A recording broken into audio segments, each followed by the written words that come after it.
Peristiwa pemberontakan PKI pada tahun 1965 tidak hanya dilakukan oleh anggota PKI yang berasal dari golongan sipil.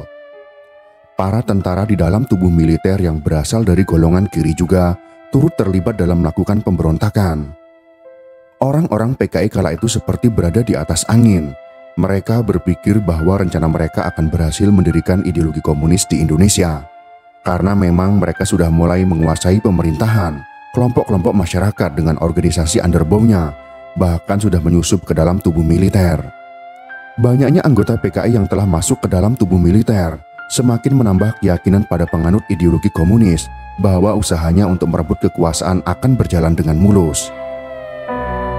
Salah satu petinggi militer yang terlibat dalam pemberontakan tersebut adalah Brigjen TNI Mustafa Syarif Soepardjo. Dia adalah satu-satunya jenderal yang terlibat dalam peristiwa Lubang Buaya tersebut. Ia merupakan salah satu perwira tinggi atau Pati Angkatan Bersenjata Republik Indonesia. Mengutip catatan yang ditulis oleh Hendro Subroto dalam buku yang berjudul Dewan Revolusi PKI, seorang perwira menengah TNI Angkatan Darat, yaitu Mayor Infantri Imam Santoso, terbang ke Jakarta dari Kalimantan Barat bersama Soepardjo. Saat itu Soepardjo tengah ditugaskan di Kalimantan Barat sebagai Panglima Komando Tempur II Pangkopur di bawah Komando Mandala Siaga atau Kolaga dalam kampanye Ganyang Malaysia. Akan tetapi Imam justru menyaksikan Soepardjo meninggalkan posnya untuk kembali ke Jakarta pada tanggal 28 September tahun 1965. Soepardjo sempat mengatakan kepada Imam, alasan kepulangannya ke Jakarta adalah untuk memenuhi panggilan mendadak.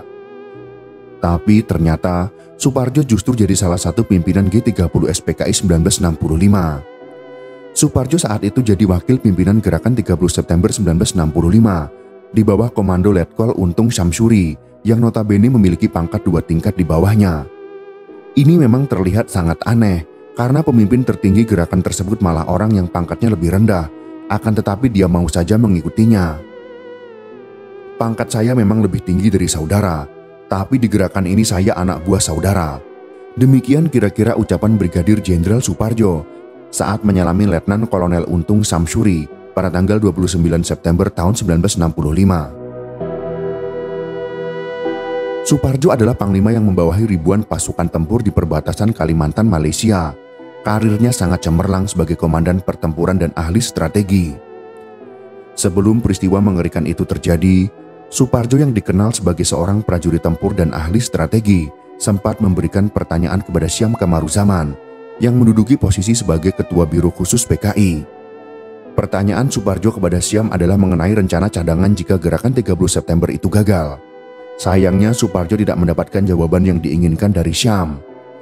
Sebaliknya, Syam malah menggertak Soepardjo dengan emosi karena ia terlalu yakin bahwa Gerakan 30 September 1965 tidak akan gagal.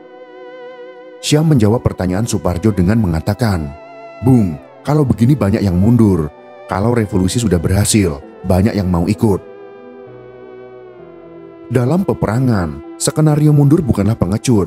Dalam setiap pertempuran selalu ada skenario mundur jika tidak bisa memenangkan pertempuran.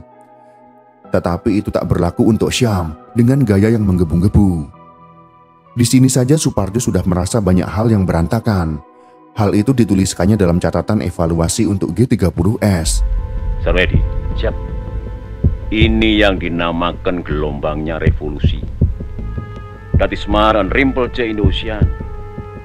Jadi Sarwo, ini semua adalah biasa dalam revolusi. Dalam jam-jam awal 1 Oktober 1965, sebenarnya gerakan Letkol Untung ini berada di atas angin. Namun Untung dan Syam tak menggunakan kelebihan awal ini untuk momentum selanjutnya. Radio RRI yang mereka kuasai juga tidak mereka manfaatkan. Sepanjang hari hanya dipergunakan untuk membacakan pengumuman saja. Harusnya radio digunakan semaksimal mungkin oleh barisan agitasi propaganda. Satu kesalahan fatal lain adalah soal logistik. Untung kehilangan banyak pasukannya gara-gara nasi bungkus. Pasukan Bima Sakti yang terdiri dari Yon 530 dan Yon 454 berjaga seharian penuh di lapangan Monas, tetapi tidak ada yang mencukupi kebutuhan mereka. Pada tanggal 1 Oktober 1965 dari pagi hingga petang, pasukan itu tak diberikan makan, Akhirnya pasukan itu pun kelaparan setengah mati. Padahal dalam sebuah pertempuran harusnya perut dalam keadaan kenyang. Siapa juga yang mau bertempur kalau perutnya dibiarkan keroncongan? Maka ketika Soeharto mengutus utusannya untuk membujuk Yon 530 agar kembali ke Kostrad, tawaran itu langsung saja dipenuhi. Semua kemacetan gerakan pasukan disebabkan diantaranya tidak ada makanan. Mereka tidak makan semenjak pagi, siang sampai malam. Hal ini baru diketahui pada malam hari ketika ada gagasan untuk dikerahkan menyerang ke dalam kota. Tetapi semua itu sudah terlambat. Yon 530 sudah bergabung dengan Kostrad dan Yon 454 sudah berada di sekitar Halim. Tidak mungkin lagi memerintahkan mereka untuk menyerang.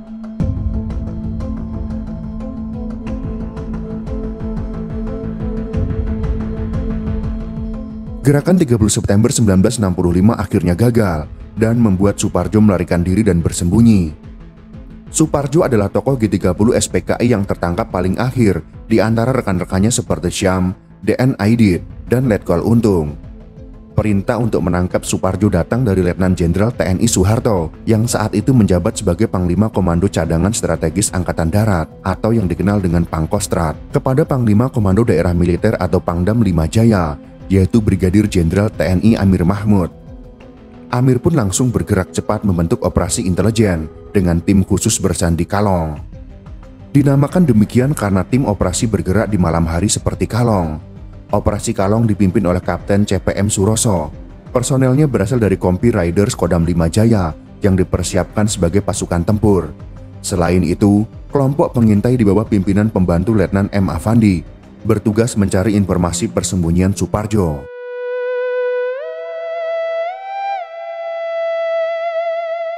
Pada tanggal 10 Januari tahun 1967, sebagaimana dilansir majalah Angkasa Vol 17 tahun 1968, lokasi persembunyian Suparjo diketahui berada di Komplek KKO Cilincing, Jakarta Utara.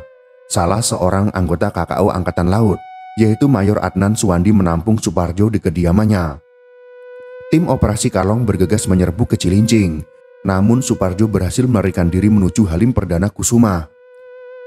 Dalam Dinas Sejarah TNI Angkatan Udara menulis, tepat pada hari Idul Fitri tahun 1967, Satgas Kalong mencium keberadaan Suparjo di rumah seorang prajurit Auri di Halim.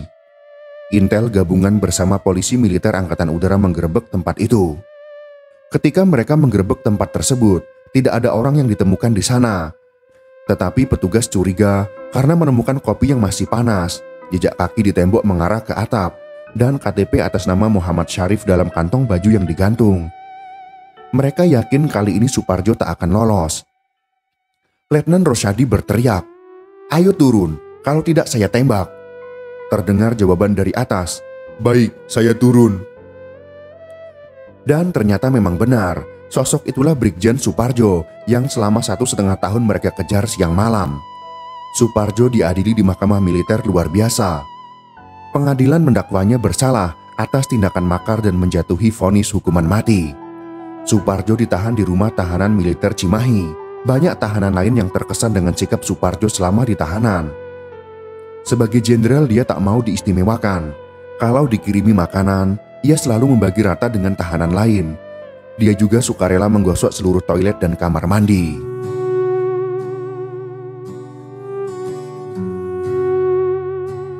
Tiga hari sebelum dieksekusi, saat keluarganya datang menjenguk untuk terakhir kali, Suparjo hanya bisa memberikan sepasang sepatu. Suparjo mengatakan bahwa ia tidak bisa memberi apa-apa, cuma sepasang sepatu ini untuk kenang-kenangan. Pada tanggal 15 Mei tahun 1970, sehari sebelum pelaksanaan eksekusi, seluruh keluarganya berkumpul terakhir kali dalam suasana hangat. Waktu yang diberikan lebih lama dari biasanya, yaitu sekitar 2 jam.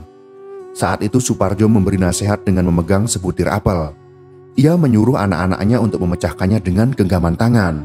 Tentu tidak berhasil. Setelah apel dipotong-potong, maka mudah dipecahkan. Suparjo mengatakan, "Kalau keluarga sudah terpecah belah, maka kalian akan mudah dihancurkan." Keinginannya untuk mati dengan seragam kebesaran militer Jenderal Bintang 1 ditolak. Dia akhirnya memilih pakaian serba putih. Suparjo juga sempat meminta agar eksekusi dilakukan dengan mata terbuka. Tapi setelah dibicarakan dengan keluarga, niat itu urung dilaksanakan.